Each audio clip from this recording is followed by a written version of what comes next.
Good morning and welcome to Surf City. This is October 17th, 2025, and this is our work session. So at this time, I would like to call upon Councilwoman Trudy Solomon to lead us in our invocation, followed by Mayor Pro-Tem Jeremy Shugarts to lead us in our pledge. If you would please stand.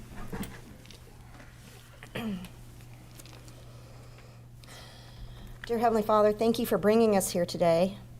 Thank you for all the things that you've provided for this town and all the people who spend many hours and lots of energy, great wisdom, and lots of determination to make things possible for our town. Lord, we are grateful for all of the prosperity and opportunities you brought to our town, and I know sometimes with that comes challenges too, Lord, but in challenges we have just such great things that come from that, Lord. We have an opportunity to love each other, love and learn from people who are different from us. We have opportunities to see things a little differently, Lord. We have opportunities to lean on you and to look for wisdom and even a higher calling. So, Lord, thank you for all that you've provided today. Thank you for this beautiful weather. We ask blessings over those who cannot be here today, all of those who serve our community so well with so much sacrifice. We ask blessings over them. We pray these things in your name. Amen. I pledge allegiance to the flag of the United States of America and to the republic for which it stands, one nation, under God, indivisible, with liberty and justice for all.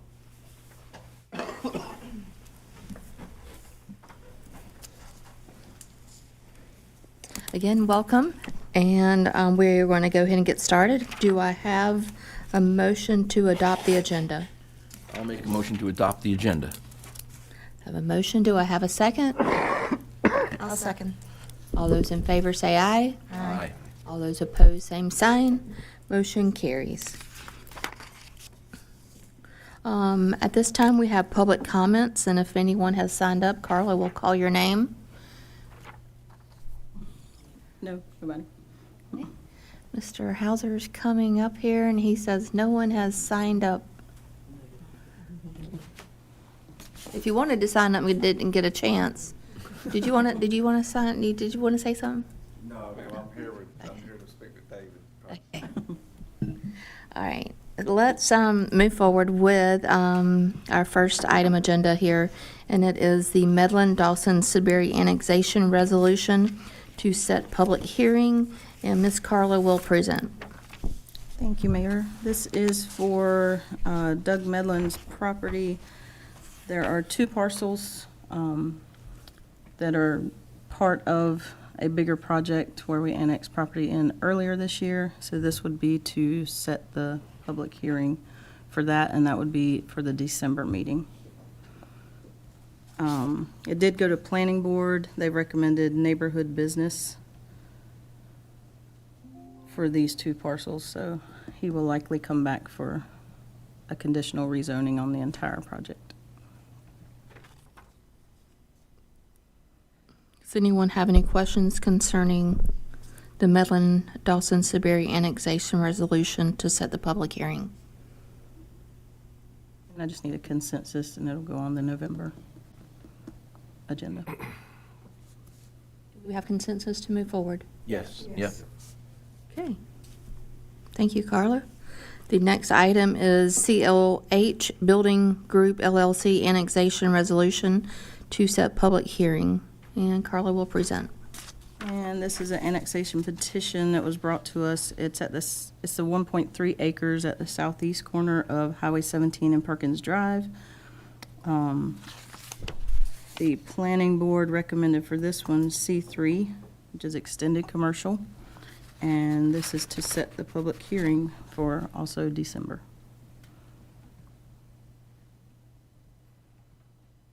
If there are no questions, do I have a consensus to move this forward to the public hearing? Yes. Yes. Okay, Thank you. thank you. Next item is Personnel Handbook Language Revision, and Miss Lydia with HR will come up and present.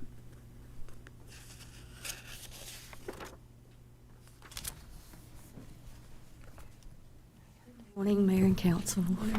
So what this is the per sessions law 2025-16 House Bill 612 requires anyone who is working with children or minors to have a fingerprinting.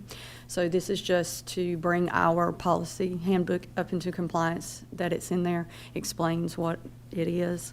And it also adding the language for upfront costs for the pre-hires, that they would have to bear that cost until they were approved and cleared, and then they could be reimbursed upon becoming an employee. And then the last part of it was we have added one other supplemental insurance, which is a voluntary group life term insurance policy. So that's what these changes are, the additions for the House bill, the upfront cost, and then also just adding the group voluntary term life insurance as a benefit for supplements. You said the upfront cost shall be the applicant, correct? Yes, so when one goes to get their fingerprints done, they have to pay $10, depending on where it's at, but for Onslow County, it's $10, and for Pender County, it's $10 that they have to pay for it when they go get their fingerprints done. They have to pay that. And once those come back and they're cleared, then once they're an employee, we would reimburse them for that $10. So if they didn't clear, you wouldn't get it back. Anyone have any questions? Do we have consensus to move forward? Yes. Yes, all right, thank you, Thank you. Lydia. Okay, the next item is Earl G. and Inez Batts Recreational Complex Phase 2. And I'm gonna call upon, I think this is a two-parter. I think Frank and David Price are gonna team up on this because we have it's my understanding that we have coordination of pole lights and some subsurface irrigation here. And council? Yeah, that's correct. Mr. Price is here to help me kind of explain what we have going on over at Earl G. I met with Jason Galloway from McAdams. They were responsible for Phase 1 over there. Between Phase 1 and Phase 2, Public Utilities has a subsurface project going on at the same site, and we're just trying to make sure both parties are coordinating with each other so we're not doing anything twice or wasting any money or time. So if they're digging a hole or running a line in a place that's beneficial for the Parks and Recreation side of it, we're trying to make sure that coordination is done up front. We are already funded for this contract, and just wanted to make sure that we could get under contract sooner rather than later to make sure that coordination stays on par. Good morning, Mayor, Council. Yeah, Frank hit it pretty good. This is very crucial. Like Frank said, this is already funded, but we are dealing with two different grants on the same property at the same time frame. $500,000 from Pro-Tem and $20 million in a direct appropriation. Over the next year, subsurface will be built, which will be a huge cost saving to community development, as the subsurface would do all the rough grading and all the dirt moving. And then Frank will be able to use his already budgeted funds to come in and do the finish grading, the grass, the turf, right? Yeah, turf, lights, fencing. And to construct these multi-use fields. So by combining these jobs, with the town is saving a bunch of money. The problem is because it's so crucial that with any job site, there's going to be changes and calls that have to be made on the way. Both engineers have to be in close coordination. Therefore, we need McAdams under contract in order to facilitate. Adams is the park contract, and your contractor is McKim-McCreed. McCreed. And the 20 million, can you explain where that came from? And that was a direct appropriation that the council and Mr. Brewer sought from the North Carolina General Assembly. That what that's paying for is the subsurface Phase 1 and a new wastewater plant located on Aldrich Boulevard. It was a huge grant. 20 million, yep. Yes. I'm very proud to get that grant. Your grant was 500,000? Yes. That was part of the 500? That was Jody prior. Does anyone have any questions? Well, I think this is the subsurface, we're hoping to have that in the ground by the end of 2026. 2026, so. Yeah, this time is attached. The whole job has to be done within 2 years. Yeah, we received an extension from Partif to spring of 2027.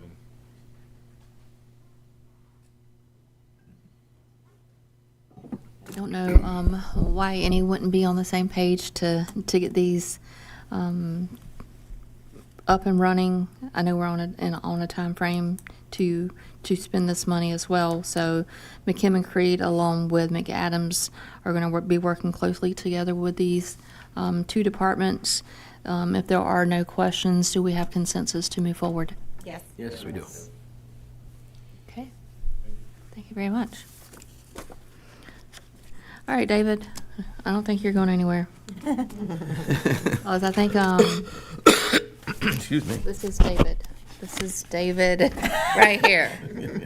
It's what I fell asleep reading last night, so. Technical Specifications Manual. Well, I appreciate that. I have Mr. McBride with the Withers Ravenel with me today. He and his team helped us rewrite this. Just to give you a history of why this is important. When a new developer comes into town, not only does he have to pay system development fees to upgrade our downstream systems, which is pretty significant, any infrastructure that is built, they have to build on site, and anything that's directly affected. To give you an example, if a new development comes in, commercial or residential, doesn't matter, they have to lay all the infrastructure they need on site. Plus, if they have a direct influence on a downstream pump station, they have to upgrade that as well. In addition to that, they have to pay system development fees to upgrade our wastewater plant. Part of this is if they are building something that we're eventually going to be responsible for, we want to hold them to the highest standard possible. We shoot for a 50 to 100-year life out of this infrastructure. And with that, with best practices, we always upgrade it. Original specs were wrote in the early 90s. We revised them in 2015. It's been 10 years. Technologies adapt. We revised them again. The difference between this one and previous specs is this is all encompassing. This covers utilities, water, sewer, stormwater, streets. It is a total manual for construction. I do have to put a caveat up. Forgive me, I left my piece of paper back there. There was a recent state law that we are still trying to work through that says that we cannot require anybody to build a road higher than DOT standards. If any of you are familiar with our original specs and the current specs as is presented, we require a much higher standard than DOT standards. We are going to try to work through that, but the advice we are currently seeking is to go ahead and adopt them as is, and if we need to come back and adopt them later to comply with general statute, we will. And like I said, I'm available, and Ms. McBride's available if you have any questions. Yeah, I'd like to speak to the statute. As far as the statute, just adopted in September. It'll go in effect in January. There's been no guidance been put out by the state on how they're going to enforce it and what they are going to enforce. We expect that to change as they debate on how they're going to enforce this new statute. So that's why we recommend to move forward with what you have, is that it might change on how they're going to enforce it when it starts in January. So as soon as they put out the guidance, then we'll get back with David, and then we can make a better determination on how to move forward with the street specs. Anyone have any questions? With the change in January for communities and developments that we either have already approved plans for, are they able, once that change is made, if they haven't made progress on those plans, to make change? How does that work? That is an important issue. Ever since this law got passed, me and Mr. Smith have been entertaining a lot of questions. They do have a approved set of plans with approved standards approved by the council. They are held to that unless they come and get a modification. So they'll have to be reapproved by the council in order to change to the new law. So David, real quick, several citizens have been calling me, coming to see me about we're paying for all this development stuff. it's coming out of our pocket. And this seems the contrary. Is that correct? Where maybe you could just reiterate a little bit on that about what the ultimate goal here is, if you don't mind. With the technical specifications, it is to build to a standard that's going to cost the ratepayers less money over time. If we allow developers to build the least expensive thing possible under state rules, that in turn leads to more maintenance and more cost to ratepayers later on. What we want to do is make sure that they're building to the highest standard. Therefore, it is less maintenance and less operational cost as we go into the future.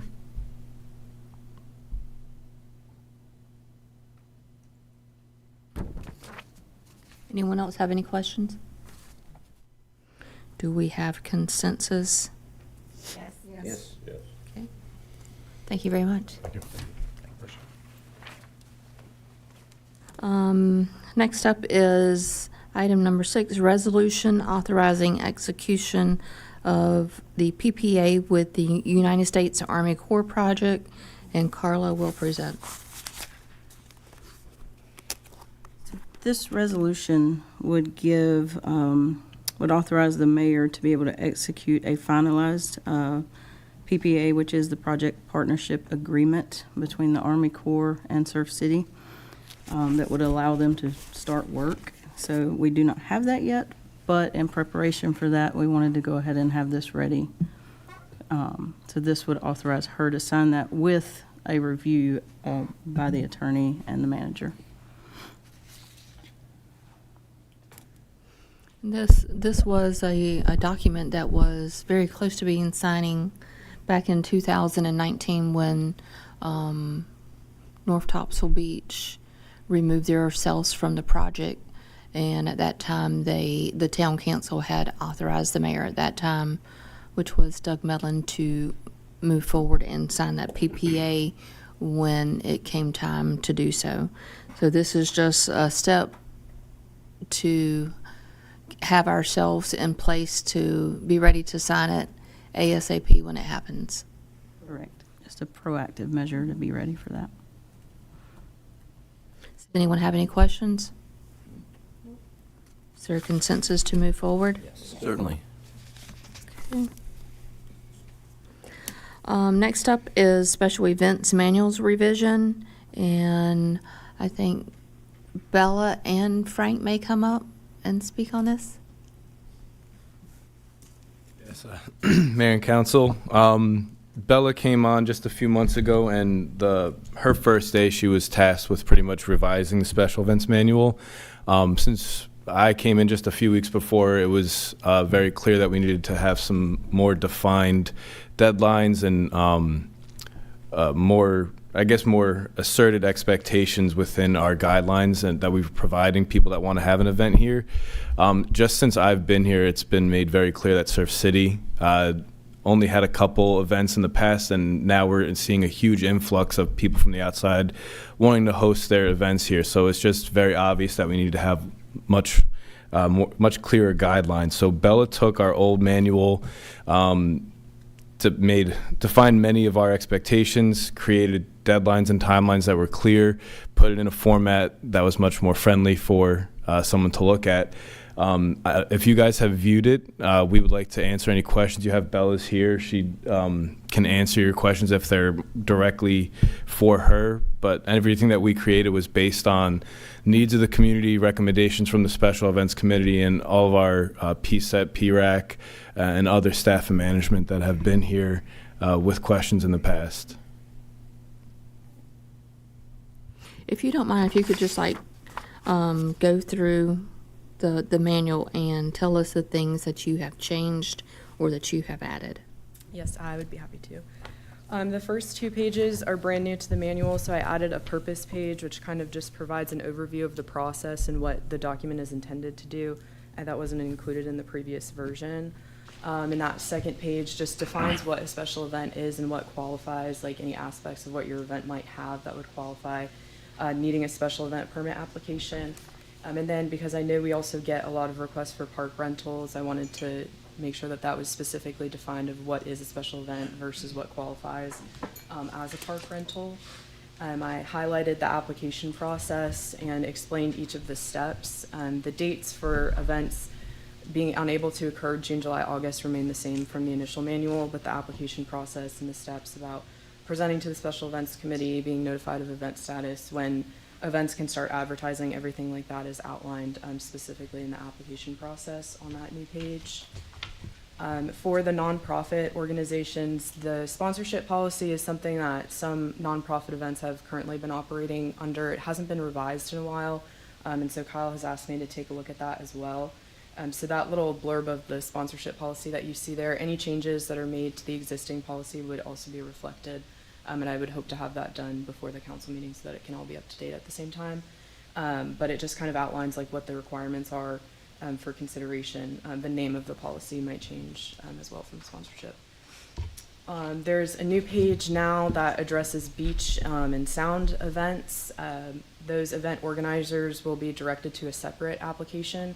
Right now, they are being funneled through the same either profit or nonprofit application as events that are held in Soundside Park, and so a lot of the questions in that application doesn't necessarily apply to their events. They'll have a separate application as well as these guidelines to follow.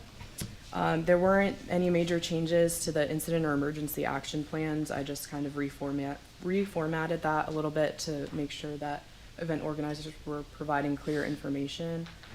For the site map, I just included adding or denoting on their maps any first aid or emergency services that they're providing, their event parking plan, and then activity locations within their footprint.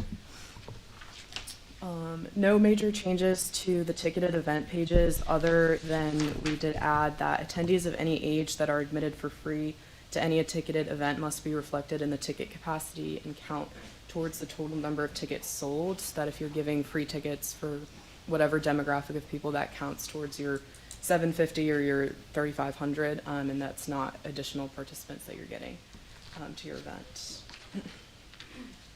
No major changes to the Excuse me. street. Oh. I'm sorry. How would we keep track of that? How would we know? Yeah, so that would fall to the event organizer if it's either issuing a ticket that costs $0, just so they have a record of it on the is the recommendation for that. Thank you. Sorry. No changes to street usage or 5Ks other than noting that applicants are required to hire their off-duty police officers prior to the event. I believe the wordage in the previous manual was after, but that needs to be done and coordinated with the police department ahead of time. The only major change to the alcohol permitting requirements was we had previously required applicants to provide proof of 501c status, and because there was no further justification other than that being part of the permitting requirements, that was taken out in this version. I did add a new page about food trucks and the food truck requirements for events. It does have excerpts directly from the ordinances about food trucks. And I would look to add that the event organizers submit a list of the food trucks that they have at their events, just so we can ensure that they're either town permit holders or we can issue them a one-time special event permit per the new ordinance. There were no changes to the tents and canopy pages. There is a section now under special considerations about event priority, just that we review applications based on the date received. I added a section about making sure that events comply with town ordinances other than those outlined in the special events manual. I added a section about our online special events calendar, notifying event organizers that events that are approved through the town will have their event details shared on our website under the special events calendar page.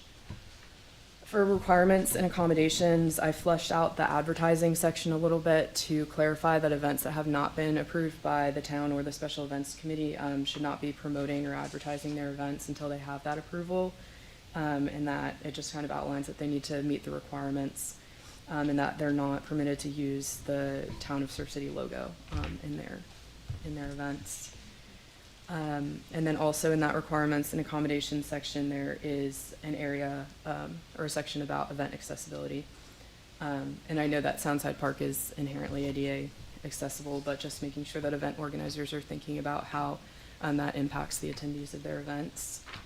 And then the portable restroom page stayed the same in terms of what's required by law, or what's recommended based on ADA compliancy and based on the number of people attending and the duration of the event. And then the last 3 pages are new as well. The application requirements is just a list for event organizers to be able to reference to make sure that they have submitted all of the documentation required. And then something that we're looking to add for the 2026 event cycle is the actual issuance of a special event permit. That's not something that we've done in the past, so giving them an actual piece of paper from the Parks and Rec staff that says that their event's been approved and that they have the right to the park for that day. So that kind of outlines when the permit would be issued and then anything that would result in the permit being revoked. And then the very last page explains how to apply, and then it has a little chart of the deadlines and what's required. 90 days out, 30 days out, 14 days prior, 7 days post, and 14 days post. And if there's any specific questions, I'd be happy to answer those.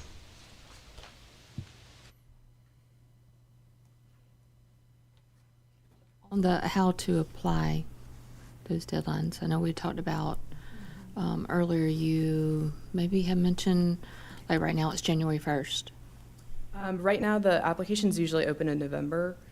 And so we've been talking about potentially switching that into some point in the summer, just because with these new deadlines, like needing to have your application fee paid and your application submitted 90 days prior for an event that happens in January. Like I know the Dolphin Dip is January 1st every year, like that doesn't meet that requirement.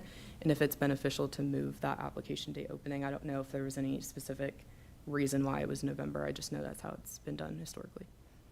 If someone's having any event, it's just like, let's just say it opens in July. So you change it from January 1st to July 1st as far as, saving your date. They just have to say the date, or do they have to actually apply? They submit the date of their event in the application. Is that the question? So right here it says how to apply 90 days. 90 days out ahead of the 90 event. days out. At least, yeah. Okay. So it can be So longer. they can do 9 months prior? Yes, Okay. but it's just at least 90 days because it gives us the time internally to make sure that all of this other stuff is collected ahead of time, but they can do it. Like, there's certain events that happen throughout town, and like, let's take Ocean Fest. They were saying the first weekend in May. So you're going to go ahead and pencil them in, and if they need to apply 90 days prior. They can apply as soon as the application opens. Okay. It's just saying, it's more for like an event like that wants to come and do an event next month, that we don't have enough time to make sure that we're coordinating police and everything else internally and getting them to present and things like that, that's what the 90 days is for. But there's no opposite, there's no too far out ahead that you can apply, if that makes sense. We're going to notify anybody that's had an event in the past 3 years here of these updates once it's approved, and they'll be strongly encouraged, if you intend on having a recurring event, that you should apply for your event on the first day that the application opens. As Bella said, we're hopeful that November 1 will be pushed a little earlier, like July 1, August 1, so we will have a time frame where the earlier events in the year will have enough time to get their ducks in a row and get with staff to make sure we're all lined up. But if you know you're doing something the same time every year, that first day of your application, you'll be reminded to go ahead and apply so you can retain your date. You probably mentioned this, but I might have missed it because I was trying to read and write at the same time. Okay, so the 501c3s, that's the charitable events, right?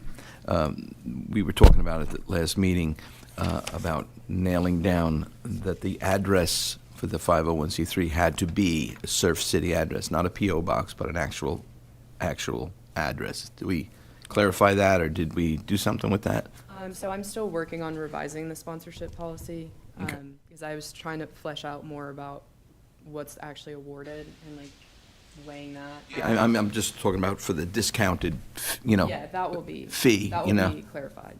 You know, as long as they're a Surf City. Why would that make a difference? I'm confused on that. I've Because not if heard I that lived, before. if I lived in Waynesburg, If you're raising money Wilmington, for and I cancer came here. awareness, and I cancer was- is everywhere in the world. What's that? I said, but if you're raising money for cancer, cancer is everywhere in the world. I guess we just discussed it, Hugh. I'm not saying I it's apologize. I don't remember. in I'm- stone, but I'm just saying we discussed it at the meeting, not here. We discussed it at the Parks meeting. I just don't know why that would be. It was an issue, because some have post office boxes and they don't live here, but, you know, if you're going to afford to give a discount to a resident, they're having their thing here, it should apply for a resident. We try to take care of our residents, we don't try to take care of people from the outside, but I mean, if that's what everybody decides, that's fine. I'm just bringing it up because it was an issue we were talking about. Yeah, no, I understand. I could definitely understand the discount for the residents. I just, That's what it's about. I think the hard thing to well, I thought the prove there is. 501c was charities. It is, but we give the charities a discount on their application fee. The way that I think the we should. policy is currently written is like either the 501c has to be located in Surf City or like the main organizer or like the representative of Right. the organization. That's has to what it's live in for. Surf City. Will we get to vote on that, or would that come through committee? We're looking for consensus here to move forward with the special events manual. In the future, would that be something I'm we'd be able to curious. vote on? Well, I'm curious, so I know this was a lot to take on, and I appreciate any updates from revisions, and now we're having some questions, we need questions, I get that, but I'm curious is, do we have a good idea that we've captured all of the, issues and concerns and problems that were popping up, or, discrepancies or whatever? I mean, I didn't know what the process was for you to have a good list of, hey, this has been not really clear in the past, and like, I don't know, what thought was put into that to make sure that we're capturing everything? I had a lot of discussions with staff who have Staff? seen the events go before, and then when I was actually writing the manual, I referenced about, I think, 6 or 8 other special event manuals from larger cities, coastal towns like Wrightsville Beach, Jacksonville. I was looking at what they have written out and saw the things that they might have addressed that we hadn't, Okay. to kind of fill in the holes. That Does we our PSET committee have any play in that? I don't know. PSET or the Parks and Rec, did the committees, did this manual go through both of those committees? And they, from them to look at, PRAC and Special Events Committee was all referenced. did they look at this before you gave it to us? Yes, they were. not. Yeah, you guys We were have sent not it. seen that manual that you just created, no, sir. Did we send this to PSET? I had it at the meeting. Yeah. The meeting that we didn't have this month? No, No. the meeting the month before. September.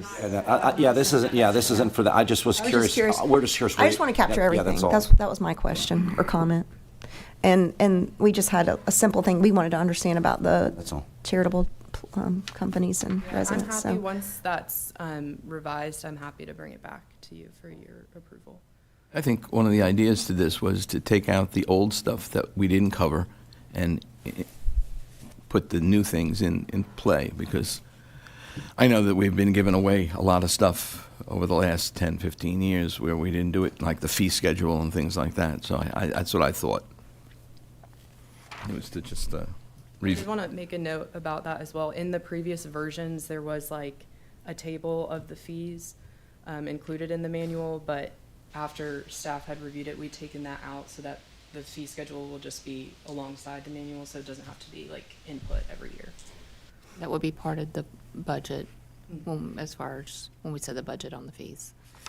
It just won't be like actually a page in the manual. but there'll I mean, be- just like Frank said, we used to only have a couple events. Now there's just a lot. So I'm just trying to help us all be smarter about it. So And I don't know how relevant it is, but before I was here, I worked exclusively in rentals in Durham, and so. I knew the you did, yeah. Process is very, we need, and Bella's done it to define. Okay.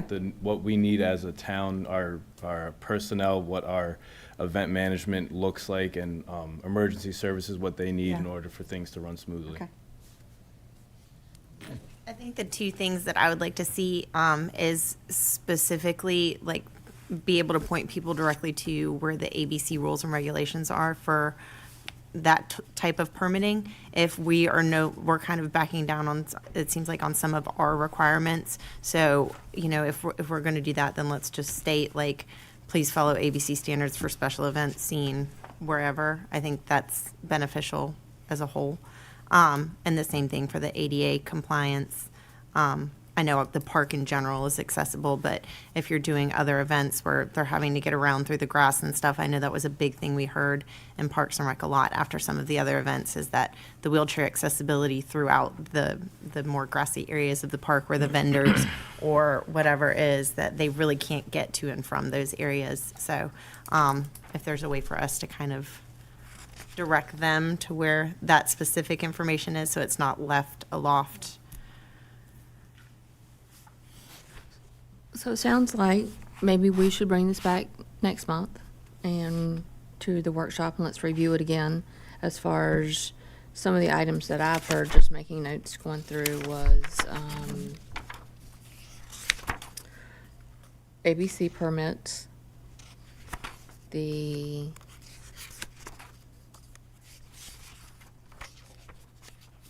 there was an item on special considerations under event priority and parking.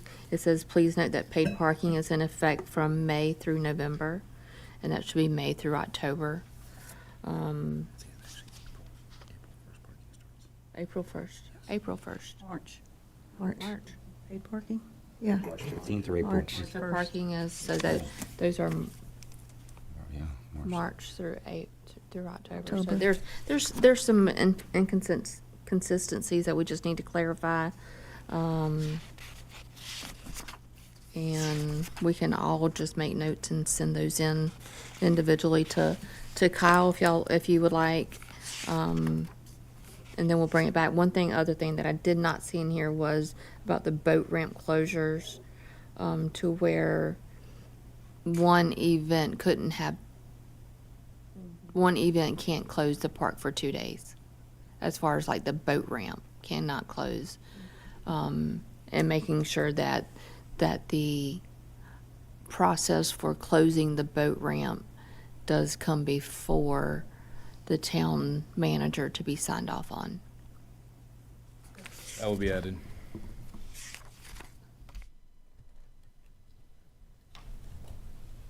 You do, just because John mentioned, you do in the sponsorship policy, which I think is what you were kind of referring to as far as giving stuff away. It does say the organizer for the nonprofit or nonprofit itself must reside in Surf City. The event organizer must submit a letter, and that's for the town to be able to essentially waive a portion up to $500 of the fees that are affiliated with that specific nonprofit's event. So I think that's kind of what you were talking about. I don't think we want to turn nonprofits away as a whole. Like, we want to invite any nonprofit to come here and be able to do that. But if we're going to waive some sort of our fees, then they need to be able to show that they're resident here or whatever. It's hard to force a nonprofit to not have a PO box because they don't always have like an office or something that they work out of. So I feel like that verbiage is appropriate in that regard. It's to give the people that live here a little bit of a discount as opposed to people that don't. I mean, that's what I think that's what we base our whole thing on. We have residents, we have taxpayers, we want to take care of them as much as we can. All right, so do we have consensus to table this to next month and bring back more comments? Yes. Okay. All right, thank you very much. Thank you for that work. I know that was a lot. Next up is item number 8, Broadway Safety Enhancement Project. And I think Frank is, there you go. Hello again. So it was noted in the master plan that Nelva Park needed to be have some sort of enclosure to help deter anybody using the playground from leaving the playground too quickly or unauthorized for the children. At that point, it was also noted that the crosswalk there should be highlighted, and so Amy Hubbard and Kyle have gotten quotes for some rectangular rapid flashing beacons and signs at either end of the crosswalk to assist people going back and forth. Access 5 is also right next to Nelva, and there is a Moby map there, so many people are crossing the street in wheelchairs as well and with strollers and such. So this would just create a safer environment to cross the street, to use the park and have the kids fenced in during their stay there. based on those two additions, it would be approximately $20,000. And we're just looking for consensus to move forward, and staff will provide a budget ordinance amendment for final approval if this is approved.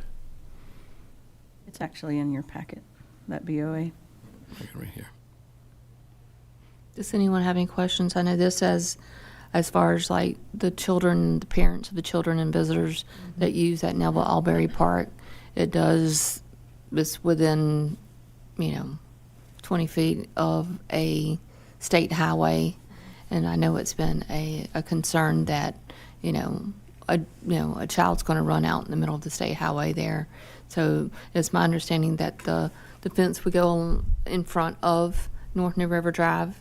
Correct. So if you're standing in the parking lot looking at New River, it will encompass the playground and also the picnic shelter. The gazebo will stay outside, the signage will stay outside the fence, and so the 4-inch or 4-foot vinyl fencing will be slotted, so you'll still be able to see through. You won't be able to get through. That would defeat the purpose, but it won't be an eyesore by any means, and it will provide that safety feature. I know it's been requested in the past, and again, it was highlighted in the most recent master plan. Do we have consensus to move forward with this project? Yes. Okay. Thank you, Frank. Awesome. Thank you. Next up is Facilities Expansion Project Update, and David Price will come forward and introduce and tell us a little bit about what's going on. I appreciate it. Gentleman behind me are from DR Reynolds. DR Reynolds has been contracted to expand 3 of our sites. The one that's taking the most attention right now is the public utilities complex. It used to be 1220 Highway 210, the old PD Station 2. Like I said, the gentleman here would like to give you an update. Okay. Sure. Good morning, Mayor and Council. I'm Bob Rawson with DR Reynolds, and I'm going to talk to you a little bit more about the financial end of the project. Nate Stroven is the project manager in charge of making sure everything gets built properly and to the standards. But as of right now, today, at Station 25, with over 50% of the buyout complete, we're at a savings at approximately $18,000. And we have not used any contingency, which was $100,000 between the city and DR Reynolds. And then also there was another $75,000 inflation that luckily we have not been burdened with the inflation that we saw before summer got here. So those monies are still intact and untouched. And that's at Station 25 for the addition. I have a complete breakdown of everything that's been bought out, where the pluses and minuses are, but it is going well. And I'll let Nate talk to you more about schedule and where we are permitting-wise on those projects. The pub building, we currently are at a tremendous savings, some of which have been scope changes in what we're doing, but the savings currently are in excess of $400,000. And we have a inflation budget of $150,000. It's not been touched, nor we have $150,000 in total contingencies that have not been touched. So financially, the projects are going well. I'll let Nate touch on it more, but you can see there is work. And if you wonder about the pub building, we stripped it down to the bones. It's now time to start enclosing, adding on, and making a change to that building, and it'll be unrecognizable as what it once was when we get done with it. So if you have any questions financially, I can answer them. If you have any questions about the other, that's what Nate's here for.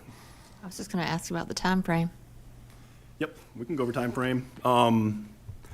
For public utilities building, we have a timeline and a schedule, which I will post for everyone to see through Mr. Brewer. We're looking at a May, June end date for phase 1 on public utilities. To give you an update on schedule for Station 25, We are waiting on updated structural drawings now that we have a pre-engineered metal building that's going on the end of our apparatus bay. So that's in the hands of the structural engineer. We plan on being out there in 2 to 3 weeks. There's not much grading on that project, so we'll be putting in our building pad and then erecting the metal building and going from there. But does that answer your question? Summer of 26? Yes, ma'am. Okay, good. Thank you. Yep. To go back to Station 25, we're looking at about a 6-month time frame for that build as well. So it'll fall in line right along with Public Utilities Phase 1. Just a quick building update for Public Utilities. We've got all the utilities pulled off of the building.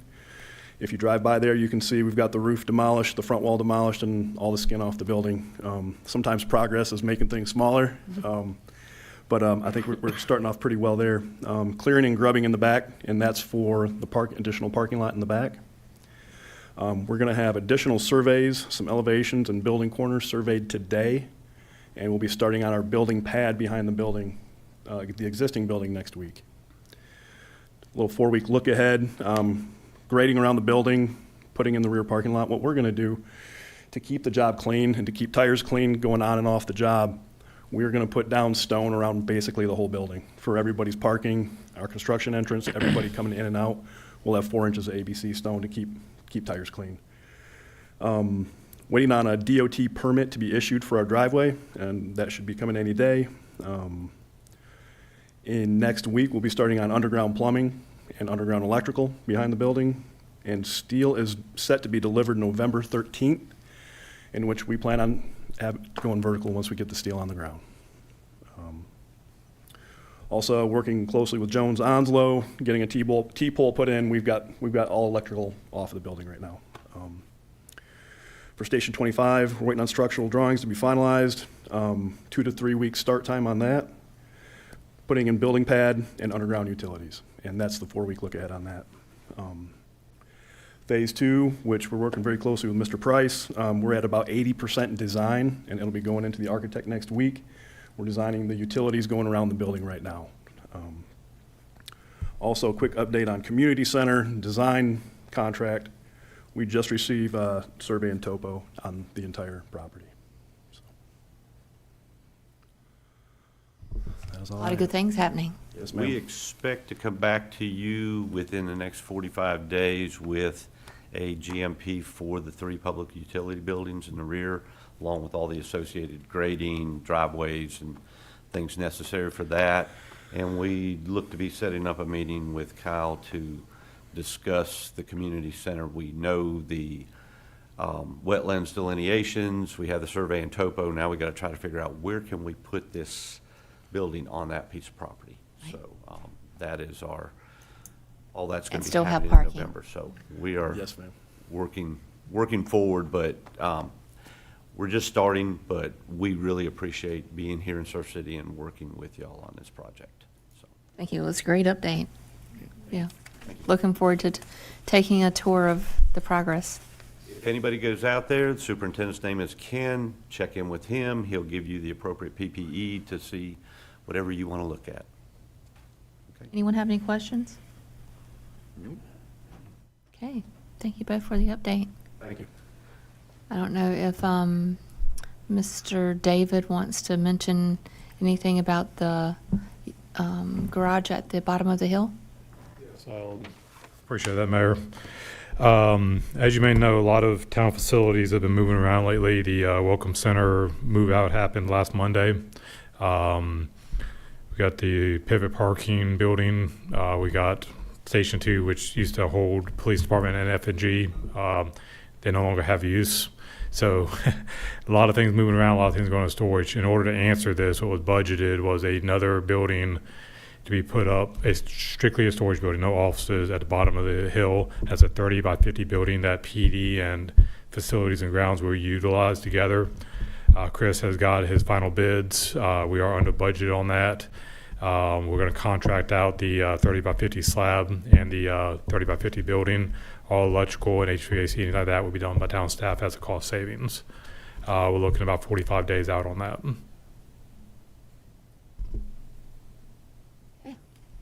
Thank you very much, David. All right, next item up is cancel meeting times. So we've had some requests. You gonna take this, Carla? I can. Okay. This was brought to you last work session in September as a possible discussion of changing meeting times. I think specifically you were speaking about the first Tuesday of the month. So you had asked for more information, and Mr. Wright was able to get that stuff together for you. It's just in front of you that has some basic numbers on how many people are watching it online. You have their concurrent viewers, meaning that they're watching while it's taking place, and then you have how many views afterwards. It varies quite a bit. I think that depends on the content of the meeting, and then you also have there how many public comments there were at each meeting. Unfortunately, we were unable to get an actual count of how many people attend each meeting. I do know the last couple we've had a full room, but again, that varies depending on the subject. So. And the reason for the request is basically coming from social media or just residents that live here stating that the 4:30 time is too early for them to get here? Correct. I believe that's why it was brought to your attention. So I'm gonna let everybody make a comment if they choose to do so. The 53 views since published, that's people that are online watching it? That's people that have watched it since the meeting took since place. the So they meeting. could have watched it directly after or 2 or 3 weeks later.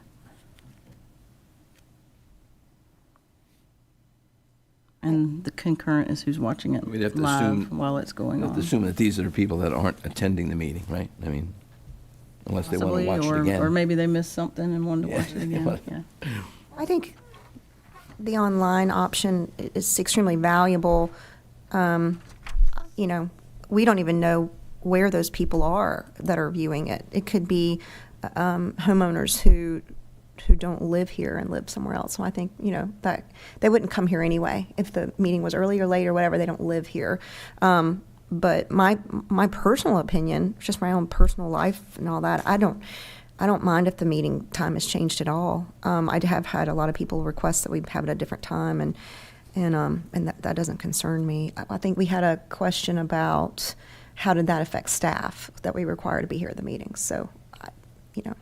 I mean, most of your department heads would need to stay after, as well as your IT folks, some police officers at the door.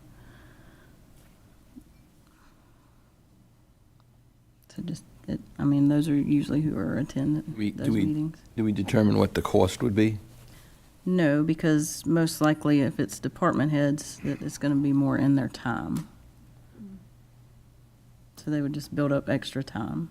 So what do you mean they build up extra time, like time off? They go over 40 hours, And which they would if they're staying later than that. Which they don't do now. Sometimes, but Well, if it runs over, I mean. yeah, for meetings, generally not. I think if it's a possibility of changing it to 6 o'clock, I think it should be changed maybe to 6 o'clock and then have a trial period to see. I wouldn't just eliminate it and change it to 6 o'clock. And I'd say give it 3 months at 6 o'clock to see what the difference is. And like you said, it all depends on what is on the agenda, basically, right? Do you have to post the entire schedule for the year at one time? Or are we allowed to make changes in meeting times? How does that work? You can change a meeting time up to even a couple of days before a meeting. Now, we do publish it for the year in local paper and online, but it can be changed. It's not. If we published it, we could list it that this is a trial period, right? Yeah, I mean, and we And can, just identify it to what it is, you know? we can publish it and always, you know, I could change it each week even, as far as what's published in the paper ahead of time. See, my personal opinion is that if it's important enough to you, you will be here, whether it's 4 o'clock or whether it's 6 o'clock. You're going to show up, unless you're just going to want to view it at home, or you just want to view it a few days afterwards. But if you have an issue that pertains to yourself personally, you're going to make an adjustment to be here. And I know that some discussion has been around, and people have said, well, you know, I can't leave my business, and whatnot like this, but if it's important enough to you, and I look at it as 6 o'clock, where some families are getting ready to sit down at dinner, kids have to do homework, kids have to take baths, people have to take care of their children, and they might be able to get here at 4, but, in that case, it's either the husband or the wife's going to be here, or nobody's going to be here because they've got other things that are planned in their daily routine. But that's just a personal opinion of myself. I can't say that I disagree with changing it and trying it. I want to float this out there. I thought of this the other day. If we're going to look at changing that one, I think we need to look at changing this one too. If you can't be here at 4:30, you probably can't be here at 9 o'clock. Maybe move it to a Thursday. I'm just spitballing. Maybe move this meeting to a Thursday evening. Free up your day. As far as the impact on staff, if you happen to catch a 3-day weekend, you wouldn't have to worry about being at a 9 o'clock workshop on Friday. Just a thought. I'll be here whenever y'all say it is. Me too. I mean, that's I know, what and we all will. I think we're all saying that. Yeah, no, I agree. We'll it's- all be here. Whenever we decide, we'll be here. I think what we do is make the change in February. The citizens want the change, make the change. The citizens don't show up, we change back to where we were. We put the monkey on their back. If nobody shows up and if the change is made and no one goes with the change, then we go back to as it was. If it was impactful, we stick with it. How long do you decide? I'm with you. I think How long do we decide, okay, this made a difference? I mean, you can at least give it 3 to 6 months. I think that's fair, 3 to 6 months. I don't think we have to haste and rush into anything, right? I mean, but I think we should change it. I think we should change it. I think you'll know after 3 months. Because I you're talking think 2 that- meetings a month, that's 6 meetings, right? That depends. So you can say that it has to do with what the content is, and yes, we have more people show up depending on what the subject matter is, but that still doesn't negate the fact that somebody that has to work until 5 o'clock, it's not fair to ask them to take off work so that they can physically be here and voice their opinion or concern on whatever we might have going on in the community, because that's, I would never expect somebody to, it's one thing, you got to take off work to take doctor's appointments and whatever else, like to come here to be able to be a voice of a community isn't something that we should ask somebody to give up their livelihood for.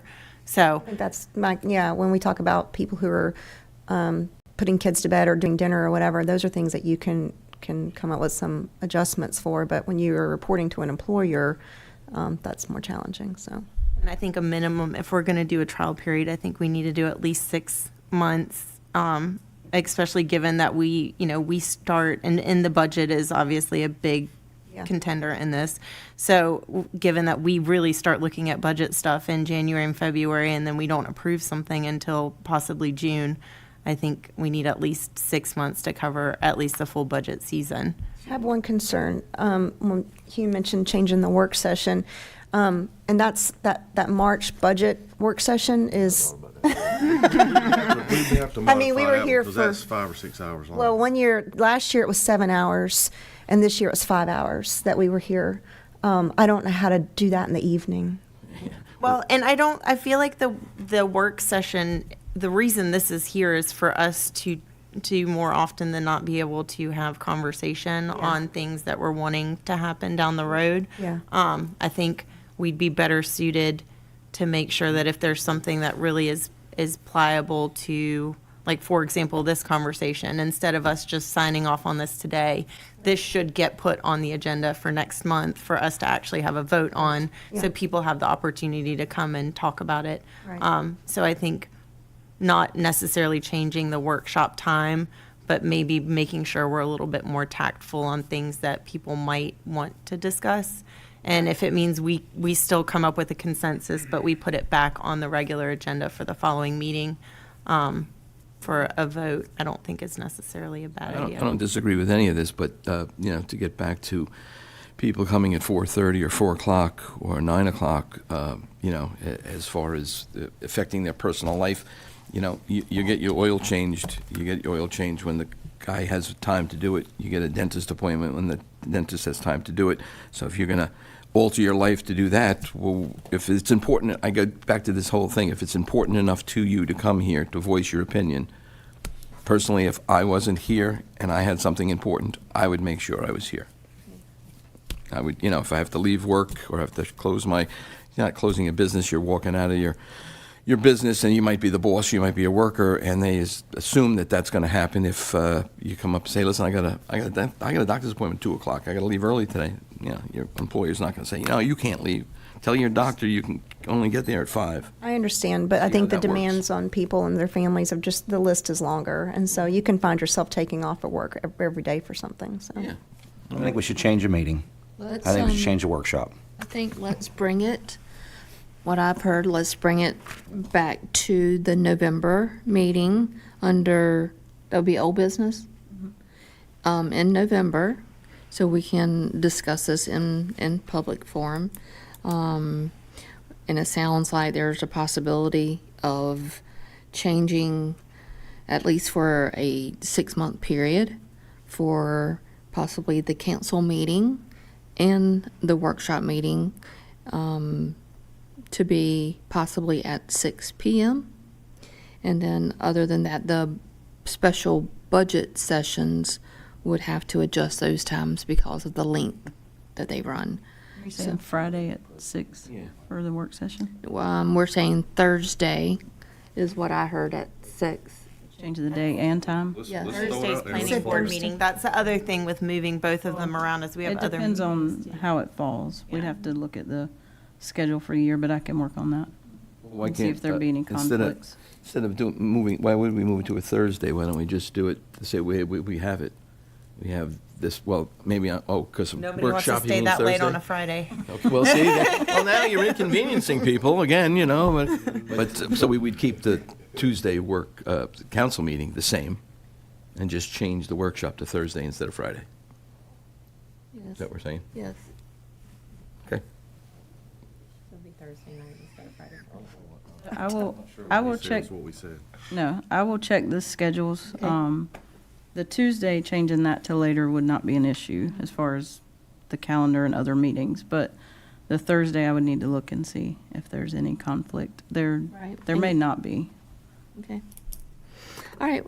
Does everybody have consensus to bring this and put it on the agenda for Certainly. November under old business? Certainly. Awesome. Okay. With that being said, do I have a motion to adjourn? I'll make a motion to adjourn. My second. All those in favor say aye. Aye. Motion is carried. We are adjourned. Thank you.